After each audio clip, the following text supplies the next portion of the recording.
विधवा नंद के घर आई दुर्गा माँ। हे भगवान, ये क्या हो गया? मैंने ऐसा कभी नहीं सोचा था। तूने मुझसे मेरी सारी खुशियां छीन ली। तूने मेरे सर पर दुखों का पहाड़ तोड़ दिया। ये क्या कर दिया भगवान, तूने ये क्या कर दिया? अपने आप को संभालने की कोशिश करो नंद जी। जो हुआ अब उसे कोई ठीक नहीं कर सकता। रचना अपनी नंद को सहानुभूति देती है, जिसके बाद वो गायत्री के पति का अंतिम संस्कार करवा देती है। गायत्री की शादी को अभी केवल 2 महीने ही हुए थे और अचानक ही एक दुर्घटना के दौरान उसके पति की मृत्यु हो गई थी, जिसके चलते अब उसकी सास गोमती ने उसका जीना हराम कर दिया था। मैंने उसको लच्चनी उल्टा कहीं की, तेरी वजह से मेरा बेटा इस दुनिया में नहीं रहा। अब तुझे मैं इस घर के अंदर रखकर भी क्या करूंगी? चल निकल जा इस घर से। एक तो पति भगवान को प्यारा हो गया, ऊपर से सास ने भी बेचारी गायत्री को घर से निकाल दिया। बेचारी गायत्री सफेद साड़ी में बारिश में भीगते हुए चली जाती है और चलते हुए एक टूटी फूटी झोपड़ी के पास पहुंच जाती है। हे दुर्गा माँ, ये सब मेरे साथ क्या हो रहा है और कब तक मैं ये सब बर्दाश्त करूंगी? मेरी गायत्री इतना कहने के बाद चुपचाप परेशान होकर बैठ जाती है, लेकिन वह दुर्गा माता को बहुत मानती थी, जिसके चलते वो उस झोपड़ी की साफ सफाई करती है और बाहर से मिट्टी लेकर एक दुर्गा माँ की मूर्ति बनाती है और उसकी स्थापना अपने घर में करती है। दुर्गा माँ, हमेशा मेरे छोटे से घर में खुशी बनाकर रखना। अब मैं अपने भैया के घर वापस नहीं जाऊंगी, नहीं तो उनकी और भी ज्यादा बदनामी हो जाएगी। गायत्री ऐसा सोच कर दुर्गा माँ की पूजा करती है, जिसके बाद वो उस झोपड़ी में रहने लगती है। वहीं दूसरी तरफ रचना कुछ ही दिन बाद अपनी नंद से मिलने उसके ससुराल जाती है। अरे जा जा, भाग गई तेरी ननद यहाँ से। इतनी उल्टा थी कि मनुष्य ने हमारी इज्जत भी नहीं रखी। गोमती की ऐसी बातें सुनकर रचना बहुत उदास मन से वहां से वापस लौटने लगती है, लेकिन उसके दिमाग में कुछ और चलता है। मेरी नंद तो ऐसी नहीं है जैसा उसकी सास ने मुझे बताया। मुझे दाल में कुछ काला लग रहा है, या फिर पूरी दाल ही काली है। रचना उसे यहाँ वहाँ बहुत ढूंढती है, लेकिन हर जगह ढूंढने के बाद भी उसे उसकी नंद कहीं नहीं मिलती, जिसके चलते वो बहुत ज्यादा परेशान होती है। दुर्गा माँ, मेरी ननद जहाँ कहीं भी हो उनकी रक्षा करना। उन्हें कुछ भी नहीं होना चाहिए और जल्दी से जल्दी मैं उन्हें ढूंढ लूं। बस मुझे इतनी हिम्मत और दे देना माँ। कुछ ही दूर चलने के बाद एक टूटी फूटी झोपड़ी में रचना को उसकी नंद मिल जाती है। नंद जी, आपने एक बार भी मेरे बारे में नहीं सोचा? अरे मैंने आपको कहाँ कहाँ नहीं ढूंढा। अगर आपकी सास ने आपको घर से निकाल दिया था तो एक बार अपनी भाभी और भैया के पास तो आकर देखते। क्या हम वहां आपको जगह नहीं देते रहने की? भाभी, मैं आना तो बहुत चाहती थी, लेकिन मैं अपने भैया के ऊपर बोझ नहीं बनना चाहती। मैं चाहती हूँ कि मैं अपने पैरों पर खड़ी हूँ। इतना कुछ हो गया, मुझसे आपकी ये हालत देखी नहीं जा रही। आपको मुझे बताना चाहिए था। खैर, जो हुआ सो हुआ। आपके विचार बहुत अच्छे हैं, मैं आपका साथ जरूर दूंगी। ये लो, ये फोन अपने पास रखो। कोई भी परेशानी हो तो मुझे बता देना। फोन देने के बाद रचना बाजार से कुछ जरूरी घरेलू सामान खरीद कर अपनी नंद को दे जाती है। ऐसे ही कुछ दिन बाद दुर्गा माँ के नवरात्रे आ जाते हैं, जिसके चलते बेचारी विधवा गायत्री नवरात्रि के व्रत रखने की सोचती है। दुर्गा माँ के नवरात्रि आ रहे हैं और ये नवरात्रि मैं जरूर रखूंगी। क्या पता वो मेरी भक्ति से खुश हो जाएं और मेरी परेशानियों को मुझसे दूर कर दें।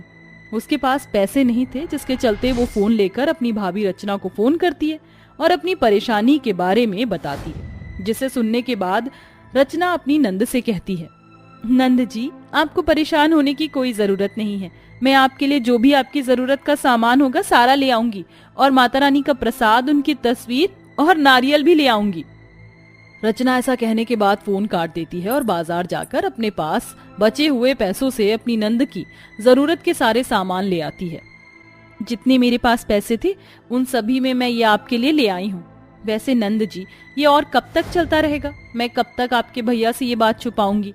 उन्हें जिस दिन पता चल गया कि आप इतनी बुरी हालत में हो और मुझे सब कुछ पता था और मैंने उन्हें कुछ नहीं बताया, तो वो मेरा बहुत बुरा हाल कर देंगे। मुझे अपनी दुर्गा माँ पर भरोसा है, वो सब कुछ ठीक कर देंगी भाभी। रचना जाते वक्त भी गायत्री से यही कहती है कि कोई भी जरूरत पड़े तो वो उसे याद कर ले। ऐसे ही गायत्री विधवा होने के बाद भी सारे नवरात्रि रखती है और जब भी वह मंदिर जाती तो मंदिर पहुंचने पर गांव के लोग उसे ताने सुनाने लगते। हे भगवान, देखो तो सही इस मनुष्य को, अपनी अपवित्र पैर यहाँ मंदिर तक ले आई। एक विधवा होकर ये मंदिर में कैसे आ रही है? इसे जरा भी शर्म नहीं आई? अरे तुम सभी लोग देख क्या रहे हो? इसे निकालो यहाँ से, ये इस मंदिर को अपवित्र कर देगी, विधवा कहीं की। गांव के सभी लोग उसे धक्के मारकर मंदिर से बाहर निकाल देते हैं। बेचारी रोते हुए वापस अपने टूटे फूटे झोपड़ी में आ जाती है और फूट फूट कर रोने लगती है। भूखे प्यासे वो 8 दिन काट तो लेती है, लेकिन जब 9वां दिन आता है तो उसके पास माता रानी का प्रसाद बनाने के लिए 1 रुपए तक नहीं होता। आज तो मुझे नवमी पूजनी है और 9 कन्याओं को बिठाकर भोजन भी खिलाना है, लेकिन मेरे पास तो प्रसाद बनाने के पैसे ही नहीं है। मैं भाभी को फोन करके उनसे सामान मंगवा लेती हूँ और वही मेरी मदद कर सकती हैं। गायत्री ऐसा सोचकर अपनी भाभी को फोन करती है और उनसे सामान लाने के लिए कह तो देती है, लेकिन फोन रखने के बाद उसकी भाभी रचना अपने आप से कहती है, आज तो राजन जी भी घर पर नहीं है। अब मैं क्या करूँ, किससे पैसे मांगू और कैसे अपनी ननद को पैसे देने जाऊं? अगर मैंने उसे सामान लाकर नहीं दिया तो वो अपनी नौमी पूज नहीं पाएगी। इधर रचना परेशान हो रही होती है तो उधर गायत्री को इंतजार करते करते बहुत ज्यादा समय हो जाता है और वह अपने घर की चौखट के बाहर अपनी भाभी का इंतजार कर रही होती है। काफी देर बाद उसकी रचना भाभी सामान लिए उसके घर पहुंच जाती हैं। अरे मुझे माफ करना, सामान ज्यादा लेना था और रास्ता दूर था इसलिए थोड़ी देरी हो गई। चलो नंद जी, हम दोनों मिलकर दुर्गा माता का भोज बना देते हैं। दोनों ननद भाभी मिलकर दुर्गा माता के लिए भोजन बनाती हैं, जिसके बाद बेचारी विधवा गायत्री कन्याओं को बुलाने जाती है, लेकिन गांव वाले उसके घर अपने घर की बेटियों को भेजने से मना कर देते हैं, जिसके चलते बेचारी गायत्री बहुत उदास हो जाती है। तभी उसकी भाभी रचना उससे कहती है, नंद जी आप एक काम कीजिए, माता रानी को भोग लगा दीजिए और सभी कन्याओं के लिए खाना परोस दीजिए, इतने में मैं कन्या लेकर आती हूँ। रचना ऐसा कहकर कन्याओं को इकट्ठा करने निकल जाती है और कुछ ही देर बाद वो 8 कन्याओं को गायत्री के घर पर ले आती है, जिसके बाद दोनों ननद भाभी मिलकर उन्हें पेट भर के भोजन खिलाते हैं। सभी कन्याओं ने पेट भर के खाना खा लिया, अब उनके जाने का समय हो गया है। रचना के इतना कहते ही वो 8 की 8 कन्या एक एक करके वहां से गायब होने लगती हैं। ये देख गायत्री हैरान रह जाती है, ऐसा कैसे हो सकता है? ये लड़की अचानक से अपने आप कैसे गायब? तभी वहां पर ओरिजिनल रचना आती है, जो अपनी नंद से आते ही कहती है, अरे नंद जी मुझे माफ करना, मैं ट्रैफिक में फंस गई थी और ऊपर से कोई सवारी वाला मुझे यहाँ तक लेकर भी नहीं आ रहा था, इसलिए मुझे काफी देर हो गई आने में। गायत्री अपनी 2-2 भाभियों को एक साथ देखकर हैरान रह जाती है। तभी पहले आई हुई भाभी अचानक से दुर्गा माँ के रूप में प्रकट हो जाती हैं और उनके पीछे उनकी 8 रूप होते हैं। दुर्गा माँ गायत्री और रचना से कहती हैं, तुम्हारी भक्ति में शक्ति है, तुम्हारी भक्ति से मैं बहुत प्रसन्न हुई हूँ, इसीलिए मैं खुद तुम्हारी मदद करने तुम्हारे द्वार चली आई। तुम्हें मेरे साथ मेरे पूरे 8 रूपों को भी भोजन खिलाया है, जिसके चलते मैं बहुत ज्यादा खुश हूँ। बताओ तुम्हें क्या चाहिए? जैसे ही रचना और गायत्री अपने सामने दुर्गा माँ को स्वयं देखते हैं, वो हैरान रह जाती हैं।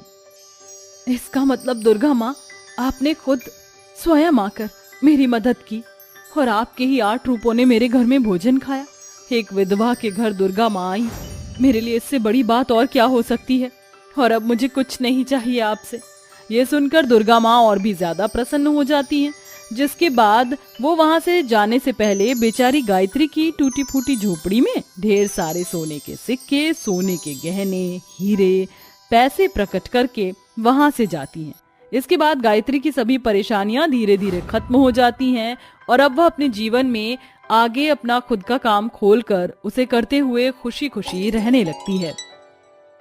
लेके पूजा की थाली जोत मन की जलाली, तेरी आरती उतारूं देवी माँ, तू जो दे दे सहारा सुख जीवन का सारा, तेरे चरणों में वारूं देवी माँ।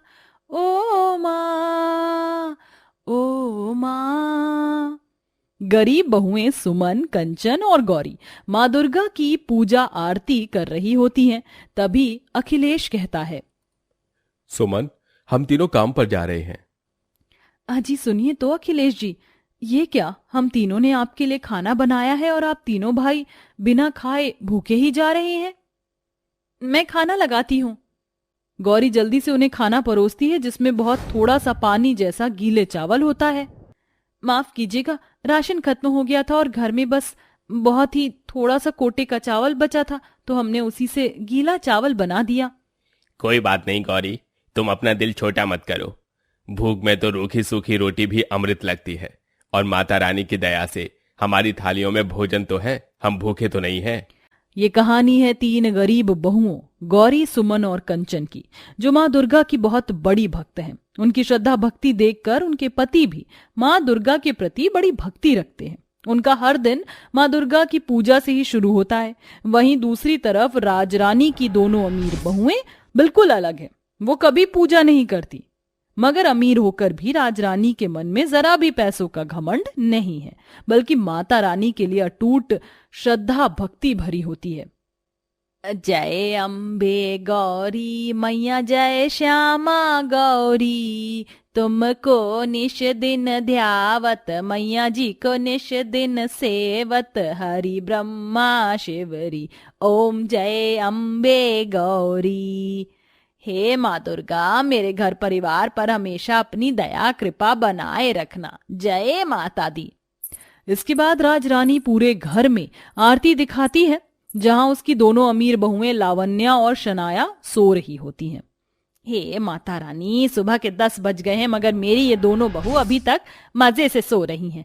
लावण्या बहू, शनाया बहू, चलो उठ जाओ। बस 2 मिनट और मम्मी जी।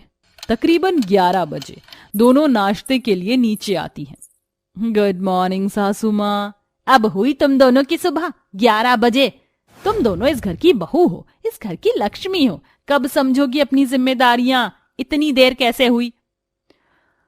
सासू माँ, हम दोनों रेडी हो रही थी और मेकअप शेकअप में थोड़ा तो टाइम लगता ही है। ये सब कल से नहीं चलेगा, क्योंकि कल से नवरात्रि शुरू हो रही है। नवरात्रि का नाम सुनते ही दोनों अमीर बहुएं खुश हो जाती हैं।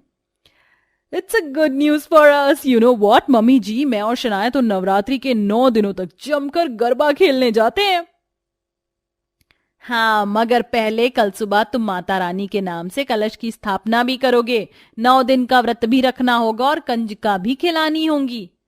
ये सुनकर लावण्या और शनाया मन में कहती हैं, यार कहाँ फंस गई लावण्या। ऐसे तो सासू माँ नवरात्रि की पूजा पाठ के झंझट में लपेटे में ले लेंगी, ऊपर से नवरात्रि के 9 दिनों के व्रत रखना, it's so tough, but I managed. सासू माँ, हम दोनों नवरात्रि के व्रत रख लेंगे, मगर पूजा पाठ का झंझट आप देख लेना।